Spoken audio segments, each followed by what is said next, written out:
देखिए, बहुत ही शर्मनाक बात है कि उनके कॉमर्स सेक्रेटरी इस तरीके से कहते हैं कि हम आपको 30 दिन का जो है मोहलत देते हैं, आप जाके रशिया से 30 दिन के लिए तेल खरीद सकते हैं। देखिए, वो 30 दिन उन्होंने इसलिए कहा है क्योंकि अब प्रेसिडेंट ट्रंप ये बोल रहे हैं कि ये जो लड़ाई है ये 4 या 5 हफ्ते चलेगी। तो 4 हफ्ते का मतलब हो गया 30 दिन। तो अगर ये और चलती रहेगी तो फिर हमको उनसे और मोहलत मांगनी पड़ेगी। और देखिए, ये बात सामने आ गई है, पर इससे हमें इतना हैरान नहीं होना चाहिए। और उसका कारण ये है कि इस साल का जो बजट आया था, ये अपना देश का बजट आया था, उसके अंदर जो छबहार पोर्ट है, वहां पर कोई भी उसके लिए बजट के लिए एलोकेशन नहीं किया गया था।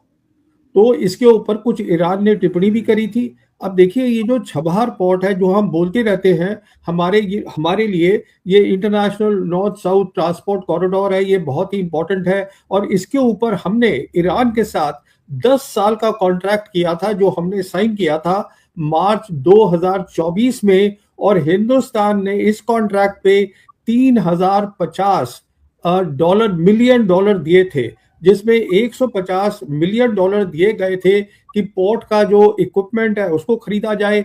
और 2050 मिलियन डॉलर दिए गए थे कि जो वो पोर्ट है उसका आप इंफ्रास्ट्रक्चर बनाइए। अब हम चुपचाप बैठ गए हैं क्योंकि अब अमेरिका ने हमें कह दिया है आप यहां से इसका इस्तेमाल मत करो, ईरान से आप तेल नहीं ले सकते। और यही कारण है कि जब प्रधानमंत्री गए थे 24 फरवरी को इजराइल, तो इजराइल में जो उन्होंने बात करी थी उनके प्रधानमंत्री नेतन्याहू से, तो वो थी कि किस तरीके से हम जो है India middle east Europe economic corridor को हम कैसे रिवाइव कर सके। कहने का मतलब ये है 140 करोड़ लोगों का मुल्क है, हमारे पास आज ऑप्शंस हैं। अमेरिका दुनिया की सबसे बड़ी ताकत नहीं रहा है, और भी ताकतें हैं, मल्टीपोलर वर्ल्ड है। हम क्यों एकदम एक गुलामी के उसमें है।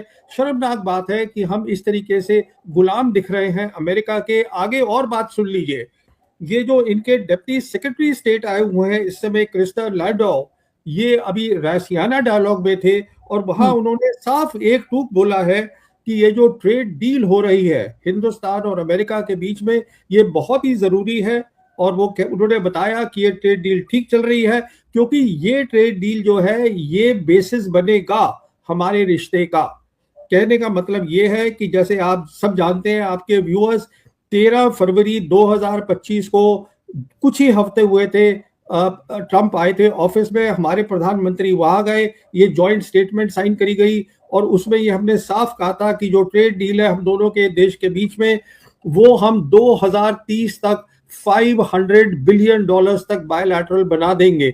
अभी जो हमारा ट्रेड है वो करीबन 139 बिलियन डॉलर्स है। कहने का मतलब ये है, हमारी जमीन पे आके रासियाना डॉलर के अंदर जहां प्रधानमंत्री हमारे बैठे हुए हैं, वो ये कह रहे हैं कि हमारी फॉरेन पॉलिसी अमेरिका फर्स्ट है, आप ट्रेड डील करिएगा, इसी के ऊपर हमारा पूरा रिश्ता जो है बायलैटरल। रहेगा। और उन्होंने ये भी कह दिया, और प्रवीण साहनी अच्छा आपने याद दिलाया, उन्होंने यहां तक कह दिया कि हम भारत को दूसरा चाइना नहीं बनने देंगे। आप ये सोचिए कि इनकी हिम्मत देखिए, भारत की धरती पर आकर ये धमकी भरे लगभग शब्द हैं जो इस्तेमाल किए जा रहे हैं कि जैसे रशिया इतना मजबूत हो गया, उसने अपना एक पूरा इकोनॉमिक वो बना दिया। और एक तरह से हकलाते हुए इस बात को कह रहे थे, क्योंकि कहते हुए भी अजीब लग रहा होगा कि खुद भारत में आकर इतने बड़े ऑडियंस के सामने, जैसे आपने कहा कि दुनिया भर से तमाम बड़े बड़े अधिकारियों को इस रायसीना डायलॉग में बुलाया जाता है। मैं वापस आपको लेके आना चाहती हूं, हालांकि दोनों मुद्दे आपस में जुड़े हुए हैं, कि जो कहा जा रहा है कि अभी 5 मार्च से लेकर 4 अप्रैल तक की ये इजाजत दी गई है, क्योंकि अमेरिका और इजराइल के जो युद्ध हो रहा है इससे तेल की सप्लाई प्रभावित हो रही है। अब सबसे बड़ी बात तो मुझे ये भी बताइए कि भारत की जो 40% जो कच्चे तेल की सप्लाई है वो स्ट्रेट ऑफ हॉर्मुज से होती है, लेकिन ये जो असमंजस वाले और एक मिक्स्ड जो बयान आ रहे हैं, कि पहले बयान ये आया कि सिर्फ चीन को इजाजत होगी स्ट्रेट ऑफ हॉर्मुज से अपने जहाज ले जाने की, अब ये कहा जा रहा है कि इजराइल अमेरिका ब्रिटेन और इजराइल अमेरिका और ब्रिटेन के अलावा बाकी देशों को इजाजत होगी कि वो इस रास्ते से तेल ले जा सके। अभी क्या है, हम कहाँ खड़े हुए हैं इस वक्त? हम यहाँ खड़े हैं कि जो इनके डिप्टी फॉरेन मिनिस्टर हैं ईरान के, वो भी रायसियाना डायलॉग में थे और उन्होंने साफ ये बयान दिया है, हमने हरमोज को बंद नहीं किया है, स्टेट ऑफ हरमोज, पर हम जो है इजरायली और अमेरिकन टैंकर्स को नहीं जाने देंगे, बाकियों को हमने नहीं रोका है। प्रॉब्लम क्या हो रही है, जो इंटरनेशनल इंश्योरेंस कंपनीज है वो नहीं कर रही हैं इंश्योरेंस, तो बहुत सारे टैंकर्स वहां खड़े हुए हैं और वो जाने में खतरा महसूस कर रहे हैं कि कुछ भी हो सकता है। तो अब हिंदुस्तान की जो फॉरेन पॉलिसी है वो एकदम अमेरिका के साथ जुड़ गई है, ये तो सबको दिख ही रहा है। अब ये जो सारी बात होती थी, जयशंकर बार बार हर प्लेटफॉर्म से बोल रहे हैं कि हमारी न्यूट्रल फॉरेन पॉलिसी है, हम जो है वो स्ट्रेटेजिक ऑटोनॉमी है, ऐसा कुछ भी नहीं है, सब दिख रहा है, वो हमें आके धमका देते हैं। तो कहने का मतलब ये है कि हम जो है, हमें बता दिया, हमको अमेरिका ने कहा है कि देखिए आप अभी रशिया से ले लीजिए, रशिया हमारा टाइम टेस्टेड दोस्त है, रशिया को कोई प्रॉब्लम नहीं है हमको देने में। तो जहां तक स्ट्रेट ऑफ हॉर्मुज का ताल्लुक है, सीधी सी बात यह है कि इतना खतरा लोगों को लग रहा है, एक डर बैठ गया है, माहौल है इजराइल का, इजराइल के ड्रोन्स का, इजराइल की मिसाइल्स का, कि हमारे टैंकर्स का नुकसान हो सकता है, इसलिए वहां पर कोई नहीं जा रहा है।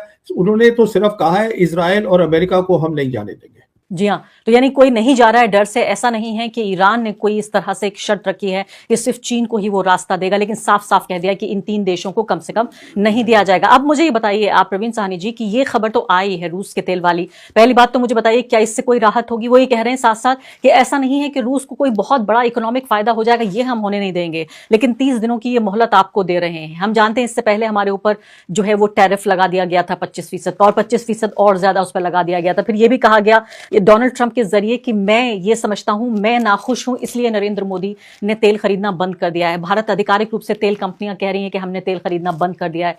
इस पूरे जो जंगी माहौल है, इसमें भारत कहां खड़ा हुआ है? क्या आपको लगता है कि आपने मुझसे पिछले इंटरव्यू में ये कहा था कि पूरा एक तरह का वर्ल्ड ऑर्डर, यानी कि इस दुनिया में कौन सा देश किस स्तर पर किस सीढ़ी में कहां पे खड़ा हुआ है, वो पूरे तरीके से तय होगा नए सिरे से। तो हम कहां खड़े हुए हैं?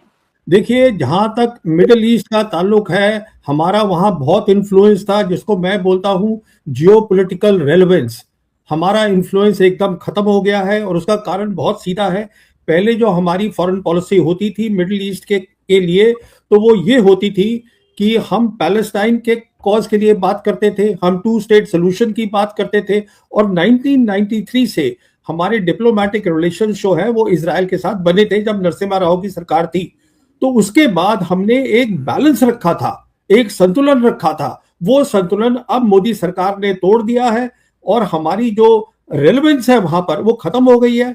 मिसाल के तौर पे अभी क्या हो रहा है, तेल का जहां तक ताल्लुक है वो तो उन्होंने हमें बता दिया है अमेरिका ने कि अभी आप फिलहाल वहां से खरीद लीजिए। हमारी दूसरी प्रॉब्लम क्या है, करीबन 9 मिलियन हमारे लोग वहां काम करते हैं वहां पर, तो इसीलिए प्रधानमंत्री भी और ये जयशंकर भी सबको, शेख को और उनको किंग्स को वहां फोन कर रहे हैं कि देखिए हमारे वहां लोग हैं, उनकी हिफाजत के लिए। देखिए हिफाजत ठीक है, सवाल ये है हमारा कोई इन्फ्लुएंस तो है नहीं। जहां तक ईरान का ताल्लुक है, मैं आपको ये बताना चाहता हूं, ईरान एक बहुत बड़ा और समझदार मुल्क है मिडिल ईस्ट का। ईरान जो है, ये बात उठती है बार बार कि ईरान क्या हमसे बहुत नाराज हो गया है। मैं समझता हूं ईरान जिम्मेदार है, ब्रिक्स का मेंबर है।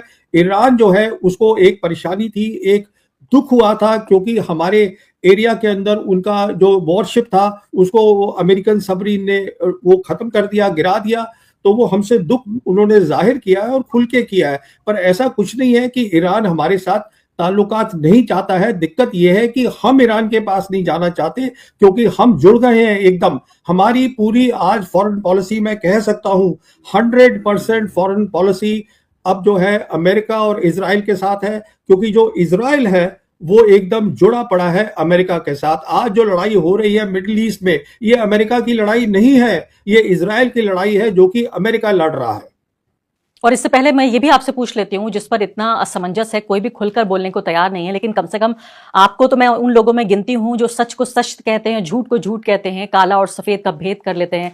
मुझे ये बताइए कि तमाम तरह के, चूंकि आपने ये कह ही दिया है अब ये कि इजराइल की वॉर है, और ये सिर्फ आप नहीं कह रहे हैं, वहां के मिलिट्री वेटरन, कल देखिए व्हाइट हाउस में क्या हंगामा हुआ, किस तरह से उन वेटरन का हाथ तोड़ दिया गया जिन्होंने ये कहा कि ये इजराइल की वॉर है, मैं इजराइल की वॉर में जान नहीं दूंगा, मैं इजराइल की ये वॉर नहीं लड़ूंगा। तो एक तरह की बगावत तो वहीं सेना में नजर आ रही है, यूनाइटेड स्टेट्स के ही। जब नरेंद्र मोदी जी वहां पहुंचे इजराइल, उसी दौरान ये पूरा जंग की जो तैयारी थी वो चल रही थी। उनके लौटते ही आज समझिए कि हम सांस नहीं लिया होगा उन्होंने यहां आते हुए, और तभी ये हमला हो गया था। खबर ये भी आई कि हमला दरअसल एक हफ्ते पहले होना था, यानी कि जब मोदी जी वहां मौजूद थे उस वक्त इस हमले की प्लानिंग की गई थी। इसको और इस पूरी विजिट को एक कवर की तरह इस्तेमाल किया गया ताकि कि दुनिया और ईरान और बाकी सब लोग इस मुगालते में रहें। ये देखिए, यहां तो एक इतने बड़े देश के नेता इसे विजिट कर रहे हैं, उनका दौरा चल रहा है, तो हमला तो हो नहीं सकता, और उसी दौरान उस कवर को इस्तेमाल करके हमला कर दिया। आप मानते हैं ये बात?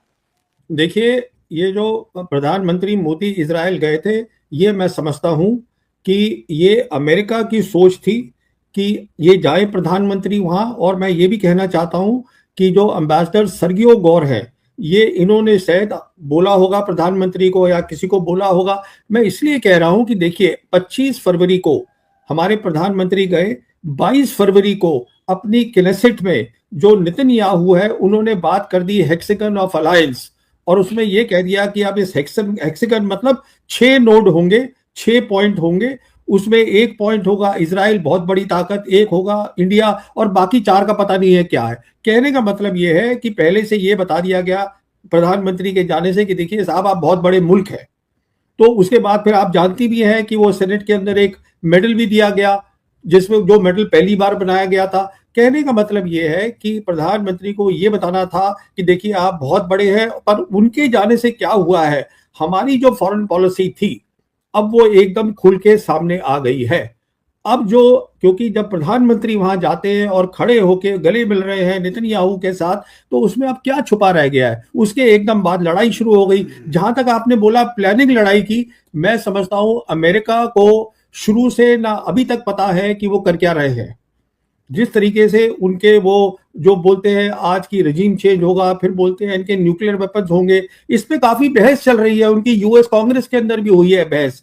तो उनका कोई ऑब्जेक्टिव नहीं है, उनको क्लैरिटी नहीं है कि हम कर क्या रहे हैं। तो जहां तक ईरान का ताल्लुक है, ईरान के डिप्टी फॉरेन मिनिस्टर ने हमारे राइसियाना में डायलॉग में साफ बोला है, जब उनसे पूछा गया, उन्होंने ये कहा है ये लड़ाई हमने शुरू नहीं करी है, ये लड़ाई अमेरिका ने शुरू करी है। जब अमेरिका बंद करना जाएगा तो लड़ाई बंद हो जाएगी। अमेरिका की नेवी ने ईरान का जो समुद्री जहाज था उसको अपना मार गिरा, और वो जो जहाज अपने इंडिया से होकर वापस आ रहा था। और ईरान की जो गवर्नमेंट, वो इंडियन गवर्नमेंट को बड़ी अपना नाराज नजर आ रही है कि वो हमारा अपना जो बहरी जहाज था वो अपना कहते हैं ना इंडिया का अपना मेहमान जहाज था, ज़ाहिर वो इंडिया से वो अपना होकर वापस आ रहा था। और इंडिया की जो अपना बहरी जो नेवी थी उनको चाहिए था कि उसे अपना जहाज को अपना सिक्योरिटी फराम करते हैं, लेकिन अमेरिका ने ज़ाहिर उसको अपना मार गिरा। ज़ाहिर इसमें अपना इंडिया ने भी अपना कहते हैं उसकी मुखबिरी की होगी, और ईरान इसमें अपना काफ़ी गुस्से में नजर आ रहा है। और इंडियन मीडिया भी यानी अपना मोदी सरकार को वॉर्न कर रहा है कि आपने जो अपना कहते हैं ईरान के अपना पीठ में अपना छुरा घोंपा ना, उसके कहते हैं अपना रिप्लाई के लिए भी आप तैयार रहिएगा। किसी भी वक्त ईरान भी अपने इंडिया के ऊपर भी यानी कि हमला कर सकता है। तो आप इसी तरह के मजीद इंडियन मीडिया की रिएक्शन वीडियो हमारे चैनल पर देखना चाहते हैं तो हमारे चैनल को करें लाइक, सब्सक्राइब, शेयर कर दें। अगली वीडियो में आपसे दोबारा मिलते हैं।